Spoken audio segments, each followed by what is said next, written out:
Hey, what's up? And welcome to another really awesome episode of She's Social Podcast with myself, Miss Cosmo. Thank you so much for constantly joining us on this channel and, of course, watching all the episodes. It really means a lot to the ladies. It means a lot to me as well that you continue to support the platform. And, of course, please continue to subscribe and press that like button and let me know what you're enjoying about the podcast and maybe even what you don't enjoy about the podcast so that we can, kind of fit it to your liking. All right, today I've got two awesome ladies who I'm going to be chatting to. I've got Supa, who is an amazing, MsSupa rather, an amazing hip hop artist. And of course, I am going to be chatting to Amanda Black about her brand new single, her brand new video, and of course, more music coming through. But first, I do have my first guest with me, MsSupa. What's up?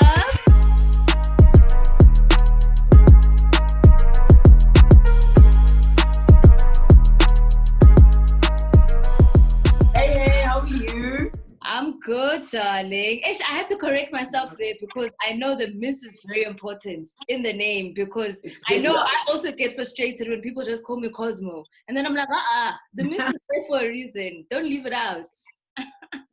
Yes, because when we Google, we don't want to find like super random other things, Exactly. That thing is placed for a reason. All right, super. So, here on She's Social, we have awesome conversations, and that's all we're just trying to have with you today as well. Want to find out a little bit more about you for those who don't necessarily know about you. Can you give us just a brief background just before we jump into like heavier questions? Brief background, I've just been in the hip hop game for a long time. I think I probably started rapping before people were mostly born, like in 1996. And so it reveals my age. So, like, I literally have been rapping since, like, it wasn't cool, and then sort of broke into the industry around 2005. Made history with Hype Magazine as the first female on the cover. Made history working with people like Double HP, performing, pushing the female narrative in hip-hop forward. And I've been just, I think, the voice behind females and hip-hop in South Africa for a couple of decades now, which is quite scary. Oh, it's good. It's not scary because the fact that people are still saying your name, people are still listening to your music, people are still paying attention doesn't mean it's scary. It just means that you've got legacy, and we need to also give you your flowers just as much as we'll give the guys who are in the game, people like Stogie T, who calls himself the last OG. Well, then we can then correct him and be like, my man, but there's also a young lady who's still in the game and she's been making history just as much as you have. You know what I mean? So I wouldn't necessarily call it scary. I would rather say it's legendary. Thank you. I'll take that. Thank you. Super. I love the fact that you've got your posters there in the back. That's such an old school thing that I used to do even when growing up, like making sure that I get the posters and magazines and posting them on my wall. But I see obviously a lot of the stuff that you're posting is your stuff. Can you give us just a little bit of a story as to what's happening there on your wall? I think here is sort of like my wall of achievement, if you may call it that. So I've got, I don't know if I could move this up a bit. Okay. So I've got things. Oh, my phone just went and tilted. Wait. Oh, shucks. Give me 2 seconds. I'll show you. So, for instance, you've got my Hype cover, which is up there somewhere. I've got all my CD covers from my first EP back in 2006. And just like, it's just like a little wall of mementos and memories that I hold dear to me in terms of my career and my history in hip hop. So it's a good reminder because sometimes I think it gets hard, like you've got kids, you've got, other responsibilities. And then sometimes you forget who you are. So it's nice to get into like my little safe haven. And then up there, I can see that, this is you. You are, you can do this, push through. So it's like my little wall that reminds me of who I am. And I think that reminder is so important because sometimes we can always sit back and look at other people and be like, wow, that person's killing it. Maybe I need to kind of step back a little bit. Maybe I need to kind of let this thing go. But then having those things on that wall and those reminders actually shows you good to know, man, I'm in this for a reason because people actually dig what I'm doing, which is one of the things I think you also managed to do for yourself because, as you mentioned, you've been rapping for a long time. You took a little bit of a break, but then something in you still said, no, man, let me get back in the game. What was that thing that brought you back to then say, I still need to keep on with this hip hop life? Because all these other rappers were trash, man. Yes. Man. No, I think honestly, for me, I think my story wasn't done. And at the same time, like, I've got verses where I say things like, I'll be rapping until I'm like 60 type thing. Like, I think it's in my blood. Like, you can't stop yourself. So even as much as you can say, I've quit, you can't help but write. You can't help but be inspired. And so I think probably the biggest thing that got me back into like, okay, let me do this again was when I got a call from, can I mention brands, Light, when they had the hip hop her story. And I think I hadn't been on stage for a long time, but when I got on that stage, the feedback that I had, just the way I was myself was like something else. And I was like, you know what, dude, this is actually what you're good at. Stop running away from it, you know, and just, pursue it further. That's so awesome. I like the fact that you at least know, okay, people keep calling me back for a reason, so I shouldn't ignore it, because some people would either sit back and give themselves excuses and say, no, maybe I should just let the young kids do what they want to do. But at the end of the day, the talent speaks for itself, and that's why big brands are still giving you a shout and saying, hey, man, come jump on our stage, because we still see your value and we want you to come and rock, which I think is testament to the fact of your talent. You know what I mean? Thank you. I like, I've always been following like a lot of your music, especially after we had done the La Femme remix, DJ Switches, Now or Never. And we've always been, myself and you have always been pushing the female narrative within the hip hop space and saying, no, we're powerful, we can work together. Recently, you also did the remix for your song PSA. And it featured other female rappers. Why was it important for you to actually make sure that the female rappers were on that song to still bring out your message of that public service announcement? I think with PSA was an important song because I think I just started, there's certain things that I don't want to discuss here because we're having a good conversation, but you know, offside. But there's just a certain, I think, a story that, because media and, you know, the record stables and all these other big players in the industry are male, they sort of push this agenda or a story or their own like narrative about hip hop, and sometimes forgetting, for instance, that we can give people like Stogie T and Amu their OG status, but everybody's forgotten who Miss Ntabi is, for instance. And for me, it's like, no, these people were still like pushing hip hop back in those times. And then for you, I think for them, I feel as if like they just like, this is the new girl in town. This is who the first lady is. Once we're done with her, we find another new one. So we're not building this story of longevity for female hip hop. We're just building for, okay, cool, brands are going to buy into this for now. Once we're done with her, we'll find somebody else better. So I needed for all the other females who've been in the game for a period of time to say, no, guys, come on, I've been doing this. I've been doing it for long. I'm still dope at it. Can just people stop and like, you know, listen for the first time. So I think it was important for me to push that story because I feel like the female hip hop story is constantly just silenced, muted, silenced. And also that narrative that females can't work together. Like for me, that I completely don't understand. They always need to kind of pit us against each other over and above the fact that they think only one can be at the helm at one period of time. Then it's, oh, okay, cool. Now we have two females. Okay, who's going to be better? No, that one's better. No, that one's better. Why can't we all just coexist? The pie is big enough for everybody. Yes, that's exactly the thing. And I think I was, you know, things like when you did La Femme remix, bro, that for me was one of the first of its kind in SA. And no one would have done it except for a female who thinks this is necessary. Everybody else, like, guys, gas is too much. And then little Una, like, as females, because guys are gassing you, you're like, yeah, no one can take me, I'm better. I don't want to be called a female MC because I'm like, come on, dog, calm down. You know, relax. But I think those kind of things are important because together we actually are stronger. And songs like La Femme Remix, where bar for bar from start to finish was dope, where when you hear PSA remix, it's crazy and the girls just spazzed. And then you're like, no, they can do it. So I think we just need to keep on pushing for that story. How do you feel about that, where women will speak about not being labeled as a female rapper, but rather be labeled as a rapper? Does that sway in the direction of you agreeing with it, or are you thinking, I saw an eye roll there, so maybe not, maybe you're some other kind? No, no, I think people I think we focus on the wrong things. When you call me a female rapper, duh, I am a female rapper, and it's okay because I used to say this, and I'll keep on saying it. I take a shower.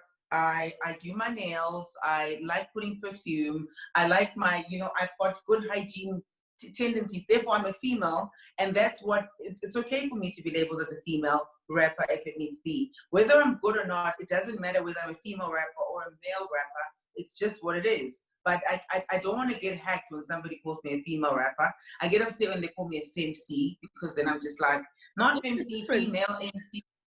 No, but femc, I don't know, man. It's like trying to find I don't know. Femc is just wrong for me. A female rapper. I think it's the same thing, please. No, but an MC is an MC. A rapper is a rapper. You can have a female MC, you can have a female rapper, and a male rapper. But when you say femc, now you're taking the MC away from me, and you just want to make me like this new brand of it's not an MC, it's a femc. No, I'm an MC who happens to be female. And it ends up sounding like a feminine product, like something we use for hygiene, as opposed to it being a label for career, or like something that you do. You know what I mean? Yes, it's an shame statement type thing. But I mean, I don't think women, we should own it. Sometimes because we're always trying to fight with the men and we're trying to be like the men the whole time. There's so many wonderful, beautiful things about being a woman, and then being a woman that raps, that make your brand so much more personal. And that's why I think the biggest rapper for females that really sold was Lauryn Hill, because Lauryn Hill was dope lyrically, but then talked about women issues, talked about love, talked about giving birth. Tina, we are so busy trying to fight with the guys and I'm going to show them because, I'm not just a female rapper, I'm a rapper. No, dude, embrace your femininity. I think it's powerful. Yeah, it definitely is powerful, and especially in a month like August, where we're about to shine again as South Africans and as women. And in a time like this, especially when GBV is so rife, I think it's important for us to also own our power and say, no, we don't have to be weaker to the males and what they want to label us as. We need to own our own careers and our stature in the industry, in the status of South Africa. And a month like this, I guess, is our opportunity to actually even be vocal about it, Yeah, true. No, it's true, because we've got power, guys, and the reason why they silence, the reason why historically women have been silenced, because we're so powerful. And then we need to own that power, and our power is here, and it's here. It's not down there. You look so angry. You look so angry. I'm just like, okay, maybe I must. There's some issues that just, and that's why I rap, I guess. And that's good, because now you've got an outlet. You've got somewhere where you can tell them, hey, Yeah. All right, but outside of the raps, you do have other work that you kind of get involved in, which I don't think a lot of people kind of know so much about, which I also want to dive into. Outside of you being a mom, because I think being a female in the music industry, at some point, we're always going to have to kind of decide, am I going to be a mom? Am I going to take that break to then become a mom? Am I going to then give up my career because I want to be a family person? And over and above that, there's your career on the side where you are actually working in finance. Do those things kind of hinder you with pursuing your music regardless of the responsibilities you have at home? I think it's a lot. I was actually talking about it yesterday. I'm like, I've got too much on my plate, being a mom is one thing, to 2 kids that are under the age of 6 during COVID, where they can't go to school in the same house. You look so frustrated. I'm so sorry. Okay, they're lovely kids. They're really lovely, but it's just it's that balance. And then over and above that, I've got a training company, so I do NCTA accredited training, and I do soft skills and those kind of things. I consult. I'm like an education training development specialist type person. So that's my separate other job that I do, where it's files like I showed you earlier on, and there's portfolios of evidence, and there's this. So then over and above that, I still need to come and write a verse and see if I can like push a song out. Try to get myself like dolled up so I can like still, play with other nice girls.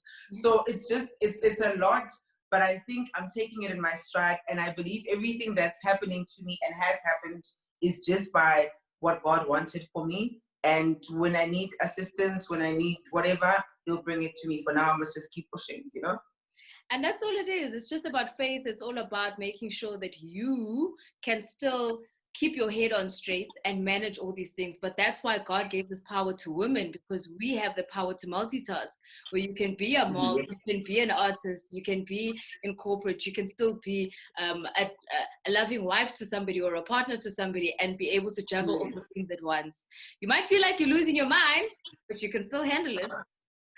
You can. That's the thing. And I think like even with husbands, because husbands are like a third born, it's like another baby.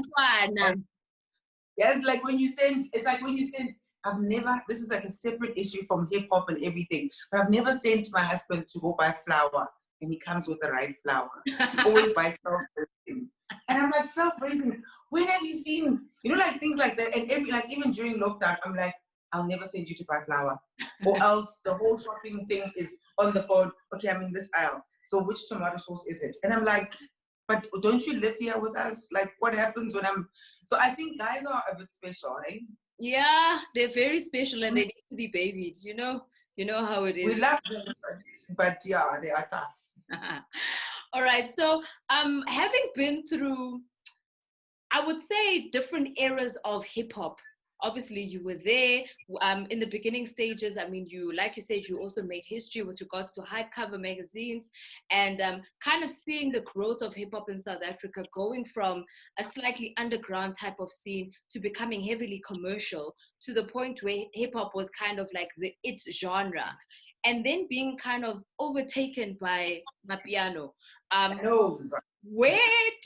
do you think we can kind of, as hip hop, bring ourselves a little bit back in the forefront, not necessarily to overtake piano, but for us to then say, where do you think we're kind of losing it, especially from knowing where hip hop comes from to where it is today? I would say what we're losing is creativity. Like, I think a lot of artists, we steal a lot of stuff from the States. So a lot of artists that maybe mainstream, like there's only a few that like still keep their heart in the music, whereas the rest are sort of just copying and pasting, this loop or this rhyme scheme, so I can make songs for hip hop in South Africa. And we're not like really collaborating with other artists. We're not, like, I heard this song and I don't know this rapper and I'm so disappointed in myself, but it's a song where it's a Sotho guy and then he features the Zulu guy. That's Malume Vector featuring Black Diamond. Dumela. Dude, you see, a song like that for me is like so authentic, crazily South African bars. I'm like, huh? And for me, I'm not like a person that Shazams just anything. But that song, when I heard it the first time, I'm like, damn. So even for me to be like, okay, Black Motion, who's this guy? Now I must investigate him and find him. Because he sounds original, he sounds authentic. And that's the thing about Yano, it's South African, it talks to us. Tina, sifuna ukuba njengabo Drake, nabo Nicki Minaj, nabo Stallion. I'm a savage. It's wonderful to be savage, but I think that we just need to bring it a bit home. Otherwise, we lose we lose it. And I think that South African identity is what we initially had. And then we looked at the world and said, okay, but we want to feature in the world, but we want to sound like the world as opposed to sounding like ourselves. And we're kind of losing our identity in that case. So hopefully we'll be able to find ourselves and find our feet again. And that's one of the things that I've always kind of loved about your music as well, is that you've always kind of kept it South African. You've always been about keeping it with the East Rand and ripping your hood with the music. And that's That's what's important, is people need to know where you're from. Otherwise, why are they listening to MsSupa? That's the thing. I think that's why you see, it's almost like right now we want to cut and paste, and then we say this is a song or this is an artist. And I think hip hop, man, remember like crews like Morafe, man. Like Morafe was dope, and that was South African. Even Bo Bongani Fast Little Days, kind of what was that? Motherland, yes, where they did the Motherland yes. Josie. I mean, that was, it balanced, the raps were there, and I mean, even Krista does a very good job of it. There's a couple of people that for me, I mean, there are some that sound international, but are still dope. Like Nasty C is actually just dope. Mm-hmm. Yes, there's the issue, how do they call it, Zulu or Zulu man, but then he doesn't rap in Zulu, it's another story. But at the same time, I think like, I'm not going to get into it, but that's another story. But I think that we need to like be authentic. Don't rap because, I don't know, like don't rap because you just see like make the stallion and think that's it. Like rap because it means something. Rap because you want to write stories and share, and not just do a bar face that makes no sense and you call that a verse. Then now I'm like lost, and then yeah. That's so true. All right, so Supa, you just dropped your EP, the Distanced EP, and it's very intrinsic of who you are and where you are right now, and I'm loving the sound of it as well.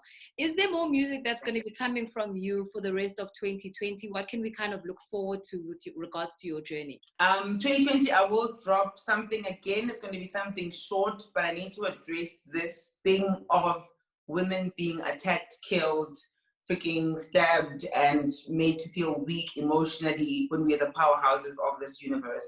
So I'm going to do a couple of songs. I'm just waiting to see who I'm going to work with, but it's just going to be a couple of songs that just address this issue, because I think there's a lot of, I mean, I wrote a song that I'm still trying to get like a beat to, which spoke so many truths about like how as women, from even the greats like Nina Simone, wrote a song called Hush Now, Don't Explain, where she's telling the husband, I don't care, you came home late, this and that, hush now, don't explain. And I'm like, that was such a great, powerful woman, but she also had to be subjected to making herself less than some stupid idiot. Like, yeah. So things like that, when I was writing that song, and there's other things I started realizing, and I'm like, no man. So I'm going to be doing a no man album, like just letting that part of things go. Yes, I can't wait to hear it. I will support it 100%. We're going to make sure that we blast those songs because the guys need to hear it. We're enough with the marching. They just need to listen and say, hey, leave our women alone. Leave our women alone. Protect them. Don't hurt them. Sure. Yeah. It's actually, like I'm getting a bit teary because it's frustrating. I'm tired of talking about women and males.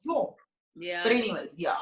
It is frustrating, but on the positive side, outside of the music called No Man that will be coming through, where else can we follow you on social media to make sure that we're still in touch with your journey? So it's MsSupa, MsSupa on Twitter, on Instagram, and on Facebook, it's MsSupa Online, Facebook, but you'll find me there. But it's MsSupa, and if you go to Apple, Spotify, you'll find my music there as well. Just one last thing. What's the one thing that you've taught your children to keep safe from with regards to COVID? Because, you know, one thing you can do is tell your kids wear a mask and then they'll wear it for 5 minutes and then keep it. So how are you kind of keeping in line with regards to keeping safe during this time? I think the big thing is washing of hands. Like, I think from my side, because they don't go out a lot, like since March, I only took them to the shops last weekend because I was just in and out, so I knew they wouldn't touch anything. But other than that, they've really been at home, and so it's just about washing your hands. But at least, yeah, I know they're a bit safe. I know my daughter has to now go to grade R. They have assessments and all these things. So she's complaining that the mask, she can't breathe through the mask. So you get to school and the mask is sitting here, and I'm like, that defeats the purpose, you know?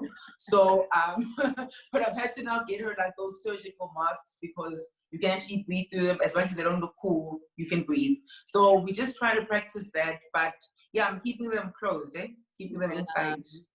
I'm sure you must be so nervous about sending them back to school, but at some point they need to go back, you know? Grade R is a scary one, hey? Because you know how easily those people touch each other and share and also sneeze. And so, yeah, it's 2.5 hours at least, twice a week. So at least it's just 2.5 hours that my heart is out of my body and then it comes back.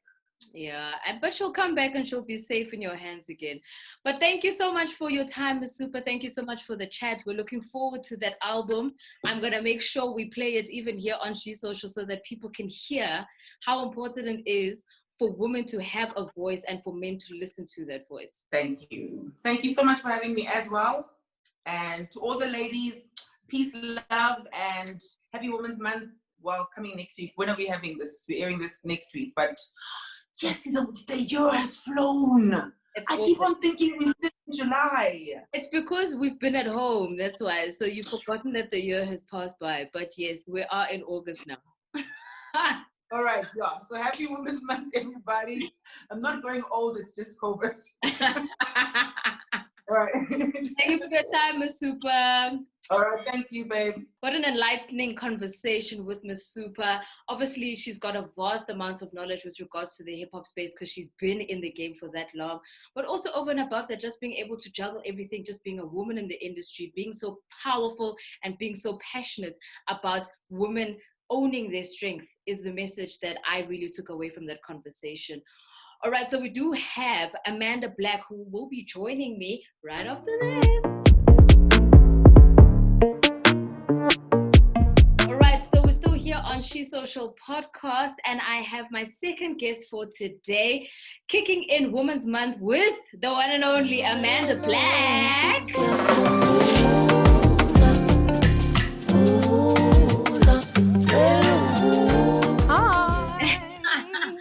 How are you?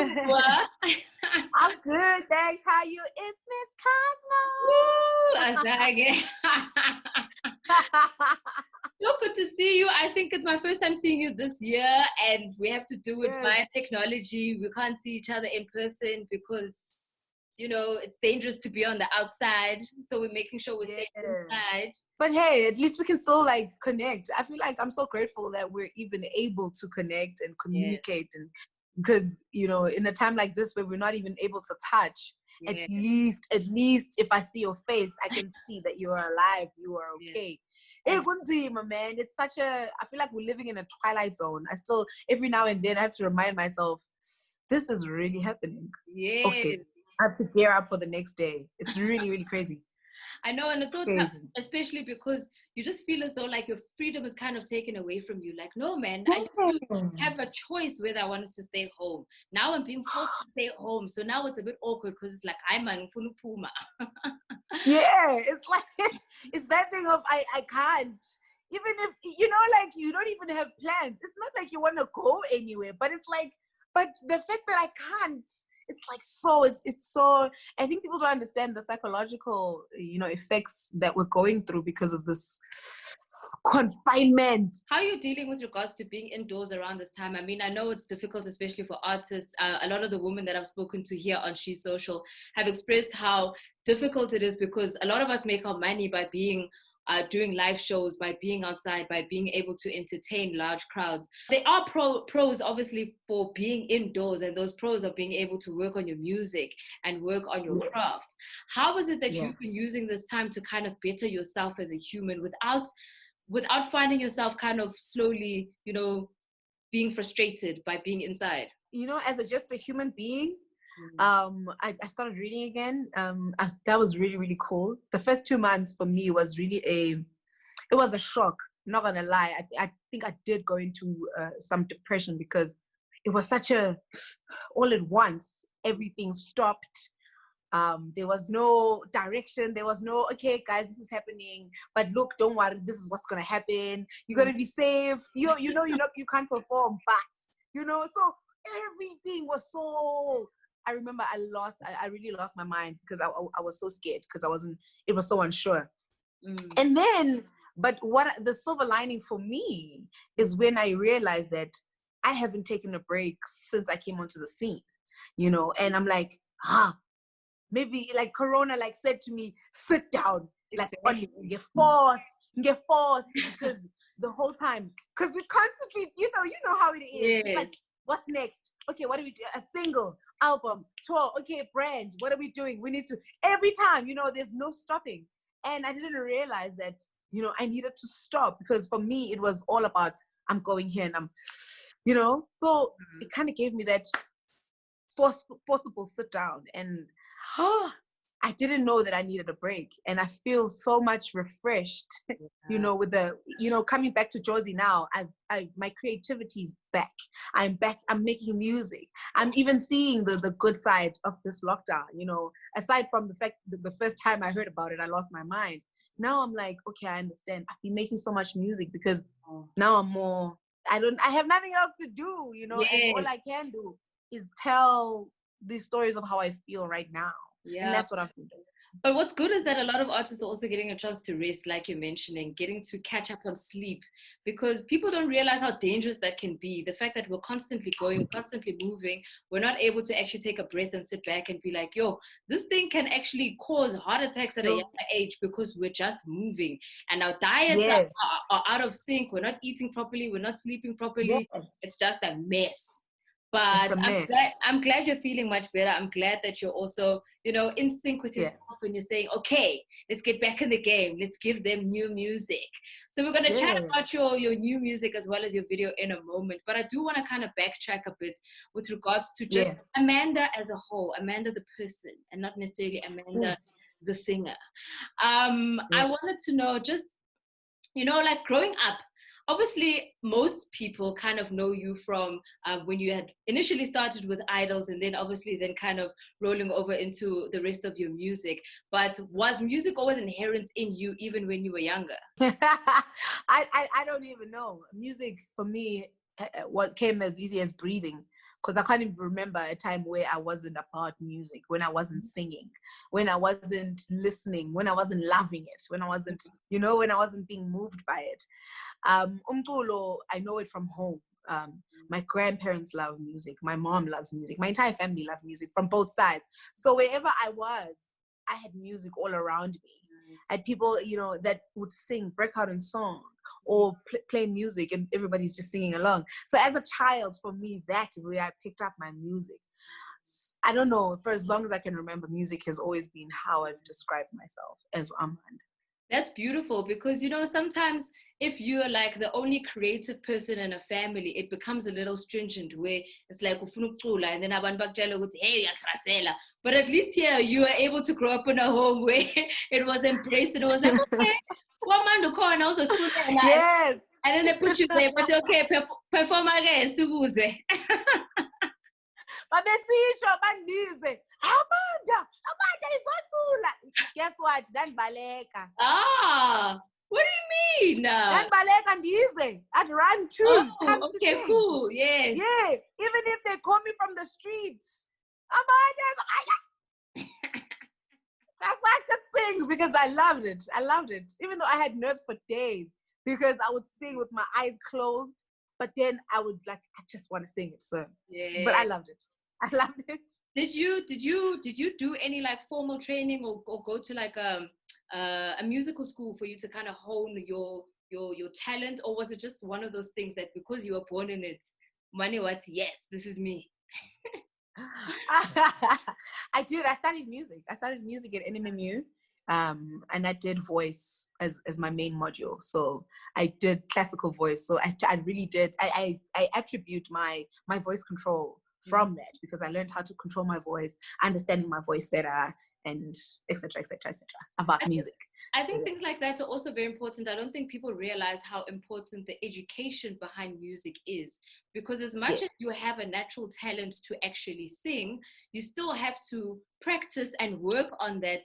Because at the end of the day, your voice is your instrument, and if you don't practice, if you don't try to better it, you're not going to be able to control it the way that you do. And because everybody just thinks, music industry, I'm naturally talented. I don't have to go to school. How important was that for you? Or do you think that if you didn't go to school and study it, you would be where you are today? For me, I definitely believe education is important. But then we also need to it's not necessarily formal education. I got formal education because my mom required me to get formal education. Like most black parents, yes. Yes, you know how there is.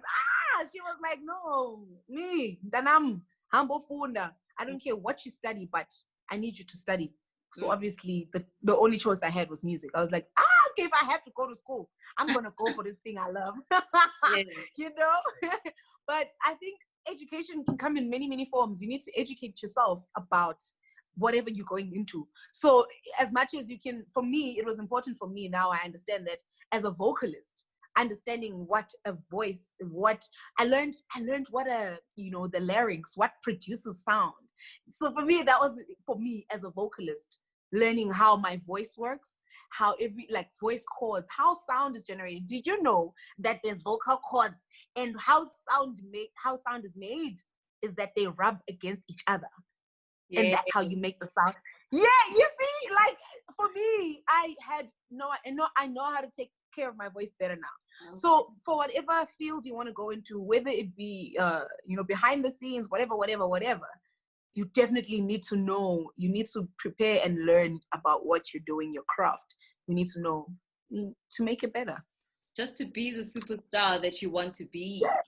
Exactly. How do you find that you're going home, for instance, because you're saying you just came back you just got back into Joburg, but going home and obviously seeing your family, seeing your friends, the people that you grew up with, has things changed now that you are Amanda Black compared to Amanda who used to run on the streets and roll Nazi when we were growing up? It definitely has. I so wish it hadn't. That's one of the things that I really wish it hadn't, because even childhood friends or people that I know when I was younger, before I was Amanda Black, it's completely different. It's completely different. People treat you different. Now I'm still me. I come home and when I'm home, they know. And my family is the only people that have my family and my close friends. The only people that still when they see me, they see Amanda, and I love that. It makes me feel like I'm still, I'm me. So it is really sad, Shem. But I understand, especially people that are not close to me, because obviously when you're not close to someone, the longer you don't see them, if all you're seeing me on is TV, I guess I understand how you would sort of lose that connection you had with not Amanda Black. Yeah, that's true. Yeah. And is it important for you as well to have those right people in your corner? Because being in the entertainment industry, sometimes we can get gassed up. You can have people who always be when a babes, when you're a superstar, when ungawari, you're gonna take it to the top. But then being able to have people who can still kind of ground you so that you can remember who Amanda is that important for you? Extremely, extremely important. I don't have yes men around me. I don't have friends I don't have people that I want to prop me up, to make me feel. I keep very real people around me. People who tell me shit Ebona, that we are pimpa manch. And I have to take it. I'm so oh my word. Ugh, I don't know, I'm crying because it really is something that's important to me. And I do have those people around me, and they really make all of this so much worthwhile, because I know that there's Amanda Black, that's me, because that's what I came here to do, and that's who I am, music. And then I'm still Amanda, and you can still regard me as your friend, Umdana Sekaya. And that for me is, it's very important to know. And also kind of staying true to yourself. A lot of people, when they get into entertainment industry, they kind of feel as though that they need to put on this persona, or they need to kind of look a certain way so that they can be accepted. Like myself, wearing a wig, or having eyelashes, wearing makeup, kind of changing your natural being to kind of being what you think or what they think needs to be presented to the rest of the world. You're one of those people who stay true to your African roots. You stay true to the fact that you wanted to make sure that people see your tradition coming through in your look over and above in your music. Why was it so important for you to bring that across within your brand? Ooh, for me, it's something that it just happened. It was a part of it. I didn't set out to say, this is how I want to look, and this is because I'm trying to sell this type of music, because I'm trying to say this type of message. I legit, by God's grace, by the time I became Amanda Black, I had become Amanda. So I had recognized who I was. I had seen myself. I'd seen myself as a Black woman. I'd seen myself. I'd seen myself. I think that's, yeah, I like that. I'd seen myself and I started embracing my culture. And it was such a, for me, I was like, like, like, yeah, oh, like, does everyone know this? Am I late to the party? Like, no, I'm like, guys, do you know about Umhle? Do you know that Black is beautiful? Am I the only one? So I had that crazy, awakening for me, which it happened literally timelessly before I came into, the scene as Amanda Black, whereas my music fitted, everything sort of just fitted into place. The dots I started doing way before I was Amanda Black. The dots for me was when the awakening was happening, when I was, I'm feeling myself, and loving my culture and appreciating the fact that I'm closer and understanding my culture and my roots. I said to myself, yes, don't and this is, back home, that's what they do. This is normal life. This is normal life.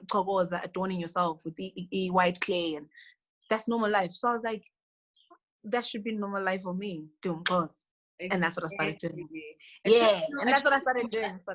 It should be normal life, especially because we are African at the end of the day. We need to remember the fact that we're African. And that's what's important, is that the music also then transcends and kind of travels to the rest of the world, because then we also become kind of blurred, because then if we sound like the Western world, then why would they buy into what we're selling if we're coming from Africa? Yeah. You know what I mean? All right. Yeah. So with regards to talking about like the world kind of listening to you, how did it feel when you saw that clip of Miss Universe singing your song, and you were like, and she was doing it with such like pride, and she was like, yo, I'm going to put up this clip and sing it for the people.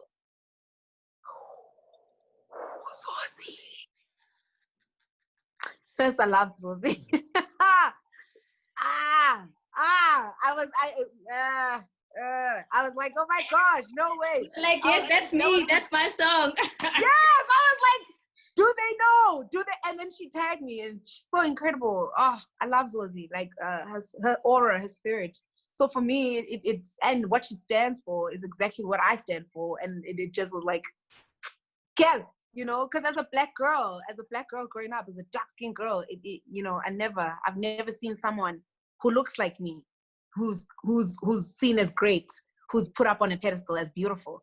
So it's so beautiful to see that now Abantwana bethu and our younger sisters are going to see that, are going to see uZozibini being herself and be like, now I'm beautiful. So it was such an honor to answer the question. I was it's such an honor to hear my song.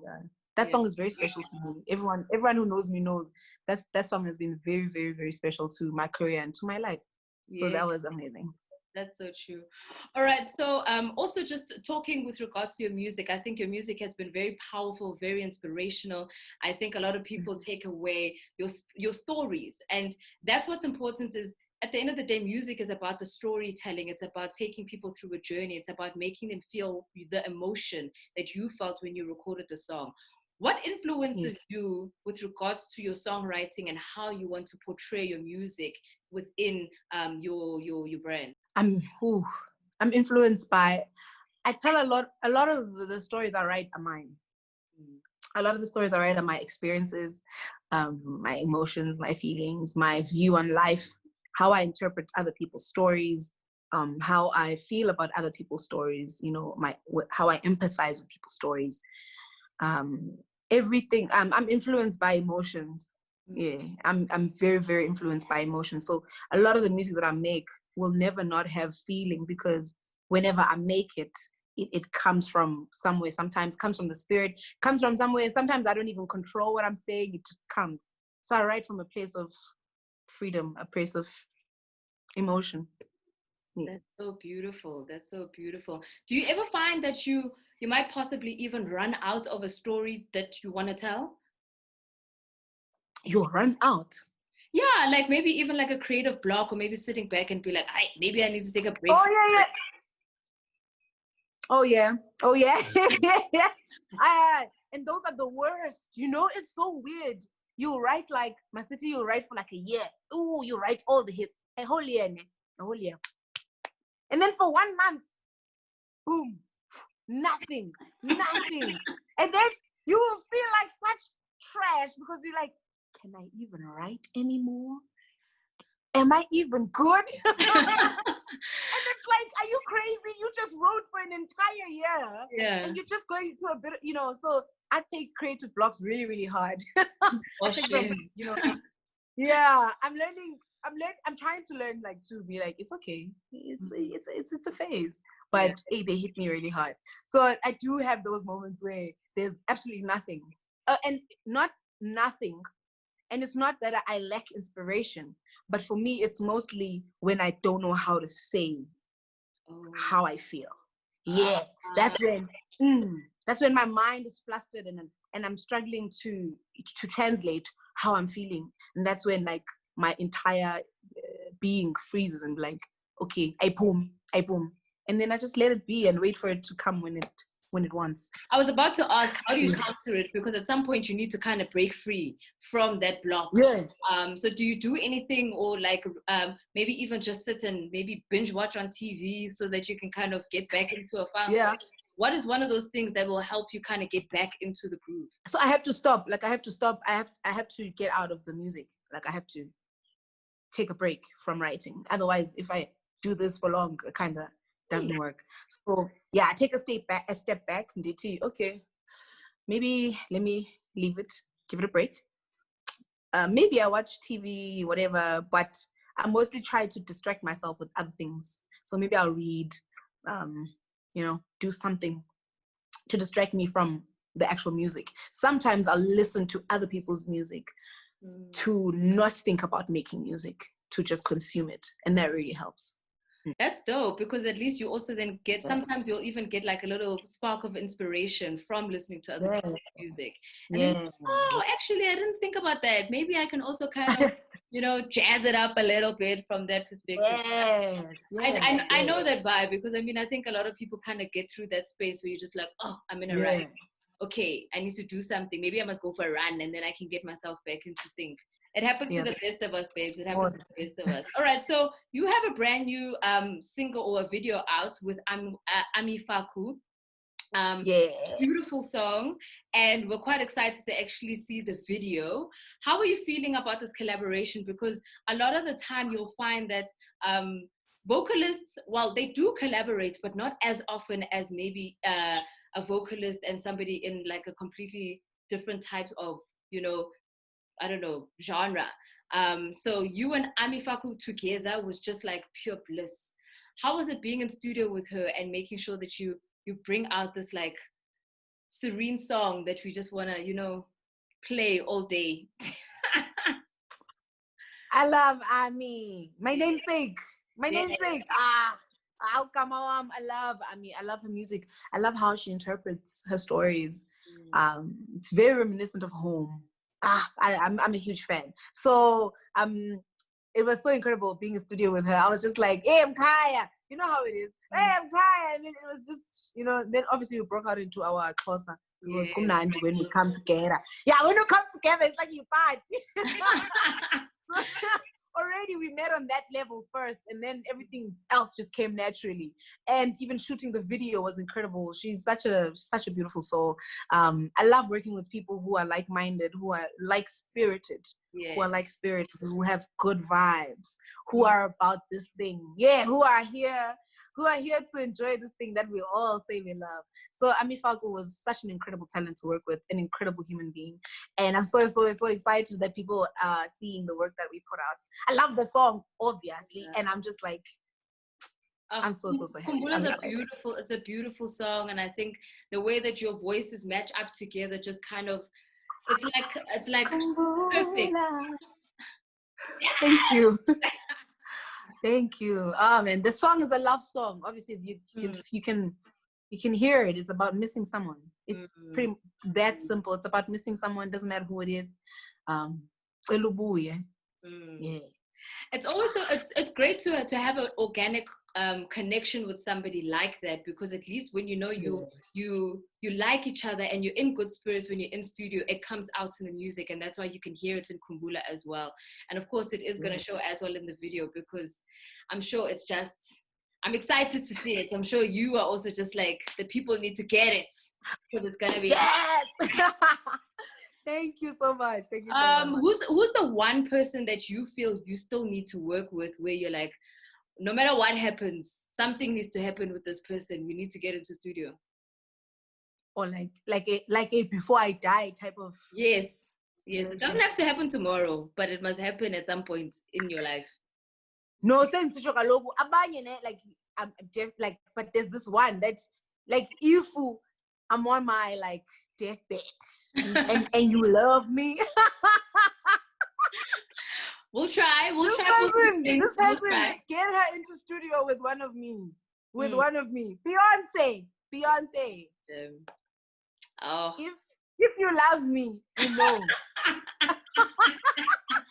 We'll speak to the powers that be. We'll make it happen. Yes! We'll play. We'll do everything we need to do. Don't worry. We'll make it happen. You know what I mean? But I think everybody who is a Beyonce fan understands your love, understands why you would mention the Queen Bee, because she's the queen for a reason at the end of the day, you know. All right. So Amanda, thank you so much for joining us today. What else can we expect from you for the rest of 2020 going into 2021? 2020, we're turning it around. First of all, it's more positive. Yes, there is corona, but we're definitely it is not over. So I'm currently working on my next project, dropping a single end of this year. So that is what I'm busy with. Right, I'm so excited. Like, I can't wait to tell the stories that I have been told. Yeah, I can't wait to tell the stories that I've been told and been sent to tell. I'm so excited. I can't wait.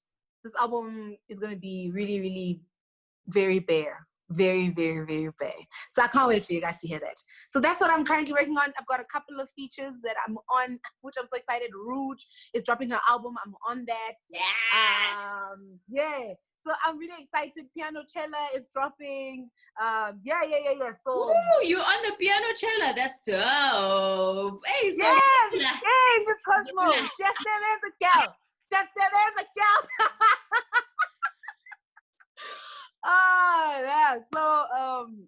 So I'm pretty much excited for 2020, you know, with everything that's happening, but we're definitely trying to keep positive and get some stuff that we can do, keep moving. The music will always carry on.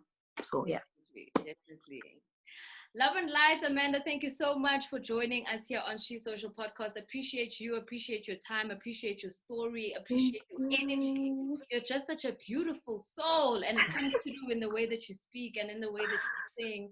And I think that South Africa is so lucky to have you. Thank you so much, Miss Cosmo. Thank you so much. Oh man, what a beautiful story. What a beautiful conversation. I think Amanda really just exudes herself in the conversation as well as in the music, and you can just hear everything come through with regards to that.